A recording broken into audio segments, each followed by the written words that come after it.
Welcome to 2024 and NEXTGames' January video on Volume 1 Intense Ambuscade against Lamia. Now this month's run is one of those that many will choose just not to do, regardless of the difficulty, as it's just that annoying. Now if you're solo, your time's going to be better spent doing the very difficult version of Volume 2 this month, and if you're in a party setup, you're going to need people who can follow a very specific range strategy using Corsairs, Rangers, and Puppet Masters this month to be efficient. For those that do want to undertake this month's run, let's go over what's involved while you watch my lengthy solo example on the easy difficulty. First, key item acquisition, the first annoying part of this month. This month, you will need a single Lamia kill for your first run of the day, or 3 Lamia kills for multiple runs in the same day. Those aren't had as easily as most months' key items. The usual 2 locations that you go to for this are the Staging Point Warp to El Russi Alto Arapago Reef. There you can run some distance away to find some Lamia on the boats and nearby islands. Or you can use Survival Book Warp to Cadarva Mire and then zone back into Arapago Reef to find Lamia on boats there. Next, let's discuss the run itself, while we watch me take this month's run on the easy difficulty. First, it's important to know that all of the Lamia have a regain effect that gets stronger and stronger as their health goes down. So at low health, they will use TP moves every few seconds. Also, all 3 Lamia will only stay on the person who has hate if they are facing the Lamia and has the gaze not broken. If the gaze is broken with any of the Lamia for more than a few seconds, they will end up running off and have random enmity. Knowing when and which Lamia to gaze at is the key to this fight. Before we get into that though, let's first talk about the 3 Lamia individually and then discuss how we take them on. Now the main Lamia is Bozzetto Freya, and she is weak to piercing damage, but I find that slashing damage does fine as well. Now on the easy difficulty and above, she and all Lamia will use Eagle Eye Shot on the person they currently have hate on as soon as she crosses the 75% health threshold. Now each shot of Eagle Eye Shot will normally hit for around 1,000 damage, so it's important that when you cross the threshold that you have shadows up and that the Lamia aren't all on the same target. In addition, she will use Petrifying Dance, which is a terror and hate reset ability that will land if you are directly facing Freya at the time it goes off. Now in higher difficulties, Eagle Eye Shot will also be used at 50% and 25%, so keep it in mind with your strategies in those party setups. Also in higher difficulties, Freya can use the ability of Impaling Disregard, which is an AoE ability that will inflict petrification and a 5-count doom counter, which can only be avoided by facing Freya. So you'll need to actually know exactly when to face Freya and when not to face Freya. If you kill either of the other 2 Lamia before Freya is defeated, Freya will just immediately respawn them, so let's go ahead and talk about those other 2 ads next. The first we're going to go over is Bozzetto Frigg, who is weak to slashing damage. Now the main risk here is Rox Balati, or what you're seeing in my log as Bugle Call. Now if you're facing Frigg when this goes off, you will be immediately charmed, so one of your priorities at all times is to make sure you are not facing Frigg. Even when you're fighting Frigg, you want to only be facing her as long as it takes to get enough TP to weapon skill. Then turn as you weapon skill to make sure that you aren't stuck in that animation as the ability goes off. On higher difficulties, the ability of Chastening Disregard is used, which causes amnesia and mute if you are facing Frigg, so you will need to be on the lookout for that on those higher difficulties. Now the last of the Lamia is Scathy, who is weak to blunt damage. Now Scathy uses Blight Dance, which is an AoE ability that inflicts 300 health per tick poison and a lengthy petrification effect. This is another one of those abilities that is only going to land on you if you're facing Scathy at the time it goes off, so you want to turn anytime you see this is being prepared. Now in addition to that, she also has access to Impaling Disregard on those higher difficulties, just like Freya did. So you will once again need to be on the lookout for this ability and make sure that you are facing Scathy when this goes off.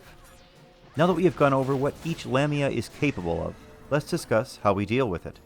First, the solo strategy. You will want to ensure that you can heal yourself, as more than likely all of your trust are going to die during this fight. So either be on a mage job that can cure, or sub the dancer sub job as you see me doing here in this battle example. You will also want to make sure someone can take some of those Eagle Eye shots at the 75% threshold when fighting Freya, so I recommend bringing ArcEV for this task. You also will want plenty of healing for the first part of the run until those trusts die, so I normally go with Joaquin, Koromoru, Monboro, and Yoran for the rest of our party. Now your strategy at the start is to get some form of hate on Freya while doing damage to Frigg. I use Animated Flourish in this example to get that done. Now this is primarily to give the trust time to buff everyone and to get things established. You want to take Frigg down to 5% health while trying to not get hate. If you're doing enough damage, you will normally end up still pulling hate off ArcEV at lower hit point thresholds, which is okay. You just need to be ready to turn your back when this happens if you see Rox Balati being prepared. Now once Frigg is at 5% health, you want to be sure to stop doing any damage, as it's crucial you do not kill Frigg at this stage in the run. If you do, you're going to have to start all over again and take Frigg down to 5% a second time. Now once Frigg is at 5% health, the fight will enter Phase 2. Here, you want to switch to Freya and start getting your damage in as quickly as you can. If at all possible, you want to do this while keeping Frigg behind you, so that if Rox Balati goes off, it won't hit you, and you can just focus on damaging Freya. Now I find that Petrifying Dance isn't much to be feared on this difficulty, so I just keep my focus on damage, but you can also try to turn your back for those of you that are finding that it's hurting your run. At 75% health, you want to be sure some, if not all of the Lamia are on ArcEV, and then take Freya past that threshold. This will normally cause ArcEV to die, and by now, Frigg and Scathy should be running around hitting all of your trust. This is actually good and what you want, as it buys time for you to take out Freya. I find that multi-step skill chains with Katana took her out far faster than using piercing damage with daggers, but you will have to see what works for you in your particular situation. Now once Freya is dead, you need to immediately switch to Frigg and take her out with a single weapon skill, as they will often immediately start spamming Rox Balati. Thankfully, we reduced them to 5% health earlier in this run, so this normally goes quickly and smoothly. This leaves us with just Scathy and brings us to Phase 3. In this phase, if at all possible, you want to try to get your trust to bunch up on Scathy, so that if Blight Dance goes off, some don't get hit with it. Most times though, the majority if not all of your trust will die shortly after this phase begins. That's okay though, as that's what we thought ahead of time for and planned for by bringing a job that was capable of healing. I find it's best to switch to a blunt weapon here. On Ninja, I switched to the Karambit hand-to-hand ambuscade weapon, and it seemed to work well. Now in this phase, your main focus needs to be kept on 1. Keeping your shadows up, 2. Keeping your back turned so that you don't get hit with any of the Blight Dance, as any of them, just a single one, will end your run. And then 3, you want to use your melee rounds of attack to get enough TP, and then turn your back just before you weapon skill to get your damage in. Now this process can be slow, and it's why I recommend largely just sticking with Volume 2 this month. But if you really want to take this month's run on solo, this is the most successful strategy that I've found. Now in regards to party play, the most successful strategies I've heard of are using a Paladin to hold the mobs with his back turned to them at all times, while ranged players at a distance of over 20 feet get damage in with Ranger and Corsair. Puppet Masters are also useful this month in both tanking and taking down the enemy easily, so most party configurations will focus on those jobs to get successful wins in this month. It's unfortunately going to be a rough month for players who don't have one of those jobs or a support job available. That's going to be about all I have to go over for this month's very challenging run. I hope you found that helpful. Enjoy the last minute or two of the run.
That's going to be it for January 2024's Volume 1 Intense Ambuscade run.